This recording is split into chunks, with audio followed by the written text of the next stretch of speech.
تو شعیب علیہ السلام نے کیا کہا؟ یا قومی لا یجرمنکم شقاقی ان یصیبکم مثل ما اصاب قوم نوح او قوم ہود او قوم صالح. اے میری قوم، تو اچھا اس قوم کو بھی واقعات معلوم تھے، اس آیت سے پتہ چلتا ہے. اے میری قوم، ایسا نہ ہو کہ جو عذاب نوح علیہ السلام کی قوم پہ آیا جس کا تمہیں پتہ ہے، یا جو عذاب قوم ہود پر آیا، یا جو عذاب قوم صالح پر آیا، ایسا نہ ہو کہ وہی تم پر بھی آ جائے. اور یہ بھی کہنے لگے وما قوم لوط منکم ببعید، لوط علیہ السلام کی قوم تو بہت قریب ہے تم سے، جا کے دیکھ لو ان کے حالات، وہ تو ابھی ماضی کا قریب کا قصہ ہے. وَيَا قَوْمِ لَا يَجْرِمَنْ وَيَا قَوْمِ اسْتَغْفِرُوا رَبَّكُمْ ثُمَّ تُوبُوا إِلَيْهِ. اے میری قوم اعتراضات چھوڑ دو، استغفروا ربکم، رب سے توبہ استغفار کرو. دیکھو وہ لوگ استغفار کا مطلب سمجھتے تھے، ہم لوگ استغفار کا مطلب نہیں سمجھتے. جب شعیب علیہ السلام نے کہا استغفار کرو تو ایسا تو ان کے لیے تو بڑا آسان تھا، ایک تسبیح استغفار کی صبح پڑھ لیتے، ایک تسبیح شام کو پڑھ لیتے. کہتے اتنی سی بات ہے تو ہمیں تو نماز پہ ویسی کوئی اعتراض نہیں، تو استغفار کی ایک تسبیح پہ کیا اعتراض ہوگا. وہ سمجھتے تھے کہ استغفار کا مطلب ہے گناہ سے توبہ، جو ڈنڈی مار رہے ہیں یہ چھوڑیں اور پھر اللہ سے توبہ کریں.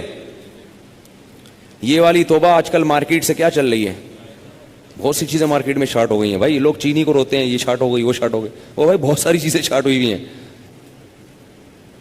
تو یہ والی توبہ آج کل مارکیٹ سے کیا چل رہی ہے، شارٹ چل رہی ہے.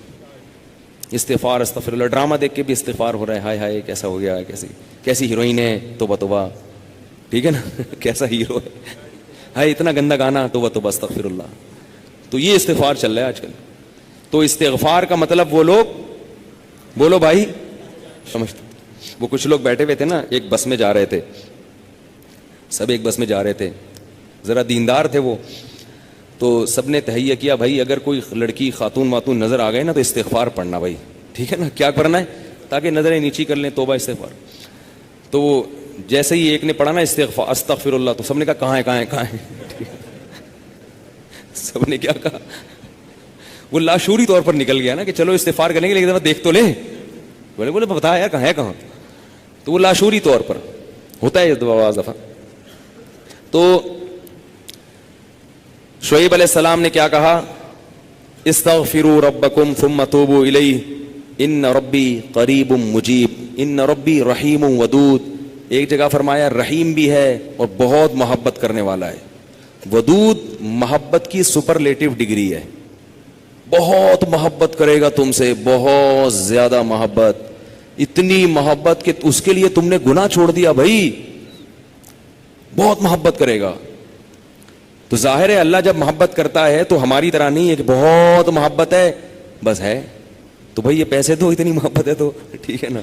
آپ کو کوئی دوست پریشانی میں آیا آپ کے پاس، بہت پریشان تھا، اس کو پیسوں کی ضرورت تھی، وہ آپ اس سے کہہ رہے یار مجھے تمہیں، آپ کو پتہ نہیں تھا کہ ابھی یہ پیسے بھی مانگ لے گا مجھ سے، کہہ رہے یار مجھے تم سے بہت محبت ہے، ایکچولی میں بتا نہیں سکتا بہت محبت ہے.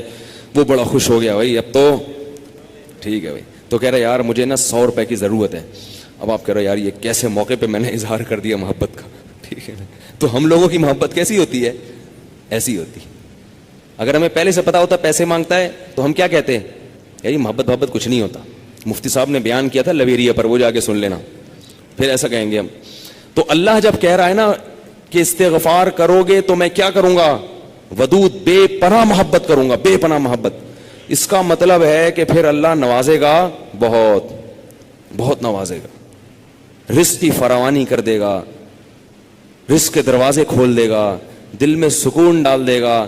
اگر پریشانی بھی آئے گی تو درجات کو بلند کرنے کے لیے، جیسے یعقوب علیہ السلام پر پریشانی آئی، جیسے یوسف علیہ السلام پر پریشانی آئی تاکہ مصر کا بادشاہ بنا دوں، پھر وہ پریشان کرنے کے لیے پریشان نہیں کرے گا، وہ پریشان کرے گا خوشی دینے کے لیے. آپ حیران ہو کہ خوشی دینے کے لیے بھی کوئی پریشانی ہوتی ہے، ہوتی ہے. حدیث میں آتا ہے کہ ایک بوڑھی عورت نے نبی صلی اللہ علیہ وسلم سے پوچھا کہ کیا بوڑھی عورتیں جنت میں جائیں، کیا میں جنت میں جاؤں گی؟ آپ نے فرمایا نہیں. ارے بھائی نبی کے منہ سے ایک عورت سن لے کہ میں جنت میں نہیں جاؤں گی، اس پہ کیا گزرے گی؟ اس کا مطلب جہنم کا ٹھپا لگ گیا، اسٹیمپ لگ گئی. اتنی پریشان. خود سوچو کہ جن صحابہ کو جنت پر ایسا یقین تھا جیسے اپنی آنکھوں سے دیکھی ہو. حضرت علی کی ایک روایت ہے کہ میں اگر جنت کو اور جہنم کو اپنی آنکھوں سے دیکھ لوں تو میرے ایمان میں اضافہ نہیں ہوگا. تو جن لوگوں کا ایمان ایسا ہو نبی پر, ایک ایک بات پر وہ نبی کے منہ سے سن لیں کہ میں جنت میں نہیں جاؤں گی, تو اس پہ قیامت نہیں آ گئی ہوگی. رونے لگی, پریشان ہو گئی, کچھ دیر میں نبی نے فرمایا کہ جاؤ گی جوان ہو کے. اس کنڈیشن میں اب یہاں ایک نقطہ اٹھایا ہے کہ بھئی ایسا مذاق کرنا جس سے تکلیف ہو. کسی مسلمان کو تکلیف دینا تو جائز نہیں ہے, تو نبی کیسے تکلیف دے سکتے ہیں؟ اتنی تکلیف میں ڈال دیا بیچاری کو. تو اس کا جواب یہی ہے کہ بعض دفعہ تکلیف کسی بہت بڑی خوشی کا پیش خیمہ ہوتی ہے. نہیں آئی بات؟ اگر پہلے تکلیف میں نہ ڈالا جاتا تو بعد میں جو اس کو راحت ہوئی ہے نا, وہ راحت نہ ہوتی, وہ خوشی نہ ہوتی. اس خوشی تک پہنچانے کے لیے پہلے تھوڑا سا تنگ کرنا ضروری ہے, ورنہ وہ خوشی نہ ہوتی. تو اللہ بھی اگر اپنے نیک بندوں کو پریشان کرتے ہیں تو وہ پریشانی کسی بہت بڑی کامیابی کا پیش خیمہ ہوتی ہے, پیش خیمہ ہوتی. پھر اس میں تسلیاں بھی ملتی رہتی ہیں ان کو. تتنزل علیہم الملائکہ اللہ تخافوا ولا تحزنوا, فرشتے ان کے دلوں پہ نازل ہو کے خوشخبریاں دیتے ہیں کہ غم نہ کرو, خوف نہ کرو, بس یہ پریشانیاں دور ہونے والی ہیں, جنت کی نعمتیں ہیں. بعض دفعہ تو دنیا میں بھی بہت بڑی کامیابی مل جاتی ہے. تو اب وہ اچھا یہ بات مسئلہ ذہن میں رکھو کہ اللہ ودود ہے, محبت کرتا ہے اپنے بندوں سے بے پناہ, رحیم ہے, غفور ہے. یہ بہت بڑی غلط فہمی ہے کہ گناہگاروں کے لیے بھی ہے. نا نا نا نا نا, گناہگاروں کے لیے نہیں ہے. جو گناہ سے توبہ کرنے والے ہوں ان کے لیے. ہمارے ہاں بعض خطیب اللہ کی رحمت کو ایسے بیان کرتے ہیں کہ گناہگار سمجھتا ہے کہ اللہ مجھ سے بھی بہت زیادہ محبت کرتے ہیں, حالانکہ وہ کبیرہ علانیہ گناہوں کا مجموعہ ہوتا ہے. وہ آدمی گناہوں سے اللہ کبھی بھی محبت نہیں کرتے, تو گناہگار سے کیسے محبت کریں گے؟ جو گناہ سے بچنے کی کوشش میں لگ جائے, بے شک نہ چھوٹے ہوں لیکن بچنا چاہتا ہے, اس سے بھی اللہ محبت کرتے ہیں. علماء لکھتے ہیں گناہ نہ بھی چھوٹے ہوں لیکن چھوڑنا چاہ رہا ہے, لائن پہ آنا چاہ رہا ہے, تو اللہ اس سے بھی محبت کرتے ہیں. اس کے لیے وسائل پیدا کرتے ہیں, اسباب کے آ جائے. جو نہیں چاہتا اس سے اللہ محبت نہیں کرتے. اللہ اس کے لیے غفور اور رحیم نہیں ہے. الا یہ کہ قانون یہ ہے, اللہ اپنی رحمت سے کسی کو بخش دیں تو ایک الگ بات ہے, قانون یہ نہیں ہے. قانون یہ ہے کہ وہ کیا ہے, عزیز ذو انتقام, غالب ہے اور انتقام لینے والا ہے. ان الذين يكسبون الاثم سيجزون بما كانوا يقترفون, جو گناہ کر رہے ہیں عنقریب پتہ چلے گا, عنقریب پکڑے جاؤ گے, عنقریب ٹھکائی لگے گی.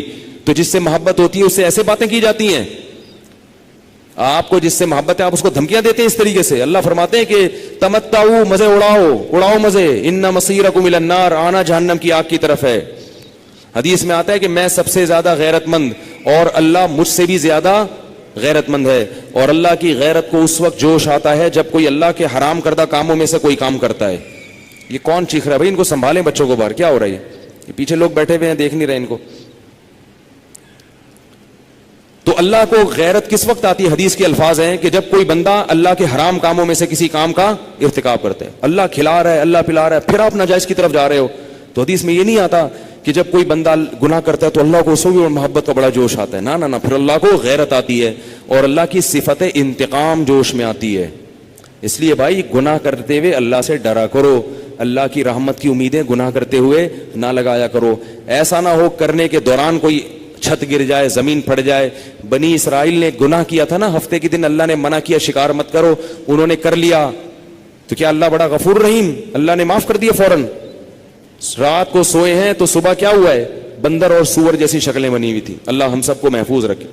تو گناہ سے بچنا چاہو گے تو اللہ کی رحمتیں ہیں, اللہ کی محبتیں ہیں. گناہ سے بچنے کا ارادہ نہیں کرتے تو پھر جہنم ہے, پھر جنت نہیں ہے. سمجھ رہے ہو کہ نہیں سمجھ رہے بھائی؟ یہ باتیں کہتے ہوئے مجھے بھی ڈر لگتا ہے.